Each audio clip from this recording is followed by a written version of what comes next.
천장 부분을 길게 누르면 차량의 전원이 켜지고, 프론크 쪽을 한번 누르면 앞으로 전진하고, 트렁크 쪽으로 한번 누르면 뒤로 후진하게 됩니다.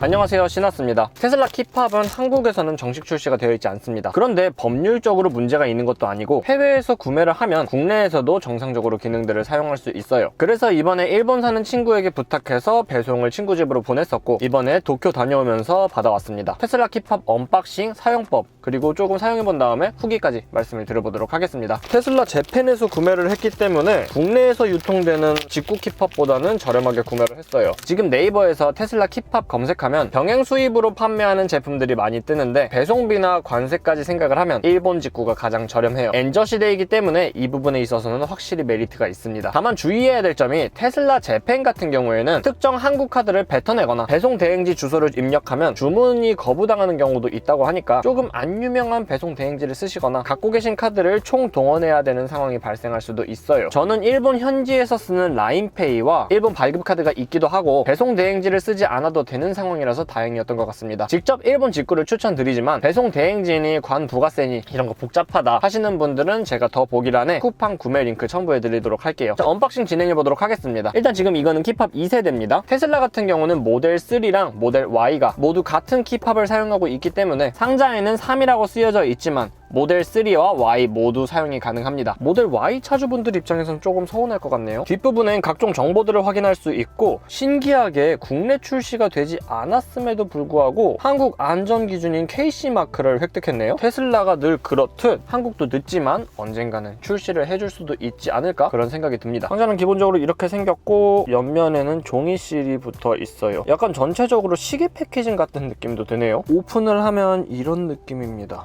패키징이 꽤 센스가 있네요. 나랑 결혼해줄래? 이쁘죠? 이거 상당히 이쁜데?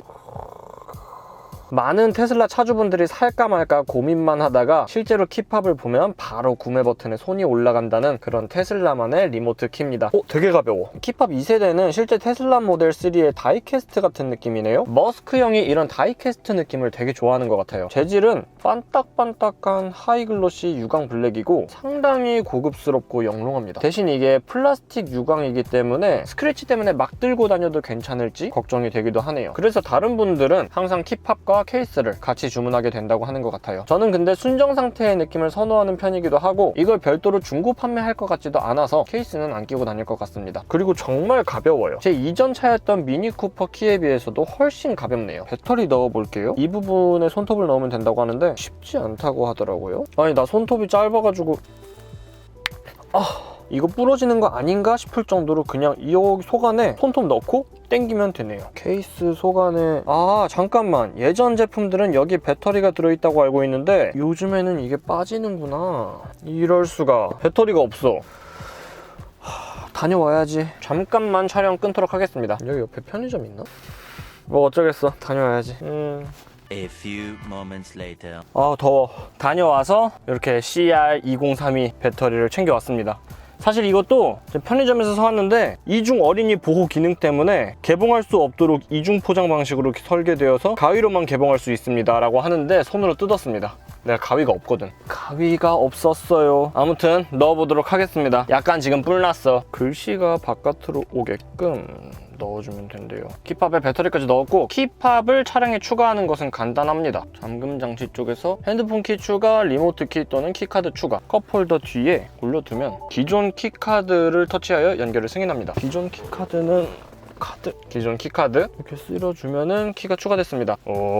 키가 추가가 되었어요. 모델 3와 겸용이기 때문에 차를 바꾸더라도 이 키팝을 다른 차량에 쓸 수도 있고, 한 차량에 여러 대의 키팝을 등록시킬 수도 있습니다. 저는 키팝과 카드키 그리고 스마트폰 키까지 중무장을 하게 되었네요. 아무래도 테슬라 키팝에서 가장 많이 쓰일 기능은 패시브 엔트리 기능입니다. 이지 워크어웨이라고도 하던데, 키팝을 주머니에 넣은 상태로 차량에 가까이 가면 차량 문이 자동으로 열리고, 멀어지면 자동으로 잠기는 기능이에요. 테슬라는 자동차 키를 따로 주지 않고 이렇게 카드 키를 주는데 이거는 사실 조금 불편합니다. 카드 형태이기 때문에 지갑에 넣고 다니는 경우가 많고 차량을 오픈하려면 B필러 쪽에 태그를 해줘야 되기 때문에 많은 분들이 카드는 사실 비상용으로만 쓰고 스마트폰 키로 주로 다니실 거예요. 그런데 사실 스마트폰 키는 블루투스 기반이기 때문에 흔치는 않지만 아주 가끔씩 차량 인식이 안 되는 경우가 있거든요. 이제는 키팝 덕분에 그런 걱정은 완전히 하지 않아도 될 것 같습니다. 키팝 기본 사용법 전체적으로 정말 직관적인 것 같아요. FSD 유저라면 특히 키팝 구매를 더욱더 추천드립니다. FSD 유저들은 차량 호출 기능을 쓸 수 있는데 스마트폰으로도 쓸 수는 있지만 사실 조금 번거롭거든요. 어플 키고 차량 연동 확인하고 그 다음에 스마트 서먼 기능을 사용할 수 있는데 천장 부분을 길게 누르면 차량의 전원이 켜지고 프론크 쪽을 한번 누르면 앞으로 전진하고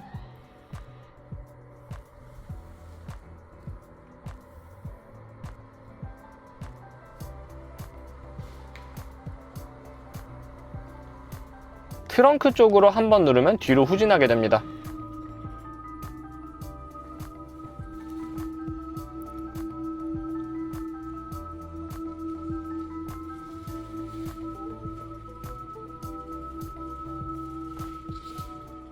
굉장히 직관적이죠? 천장 부분을 2번 누르면 차문이 열립니다. 천장 부분을 한 번 누르면 차문이 잠깁니다.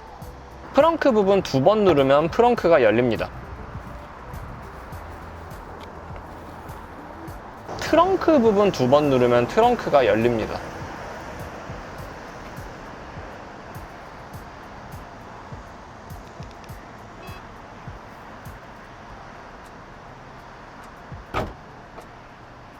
트렁크 부분 길게 누르면 충전 포트가 열립니다. 전체적으로 정말 직관적인 것 같아요. 한번 누르면 해당 방향으로 계속 움직이고 아무 버튼이나 누르면 정차하게 돼요. FSD가 있는 분들은 아무래도 스마트폰 어플로 하는 것보다 키팝에서 바로 작동할 수 있는 부분이 굉장히 편리한 것 같습니다. 사실 기능보다는 이뻐서 감성으로 사는 이유가 더 크기도 하죠. FSD 차량 호출 기능은 내부에서 상세 설정이 가능하니까 입맛대로 커스터마이징 하시면 될 것 같습니다.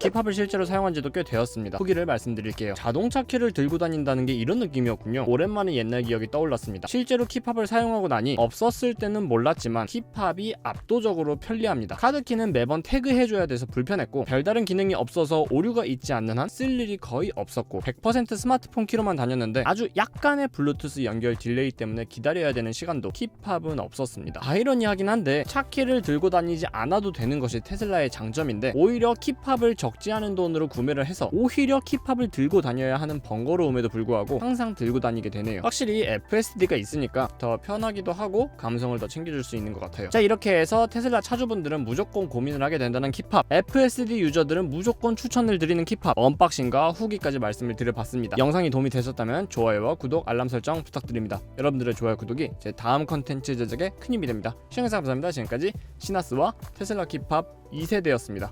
감사합니다.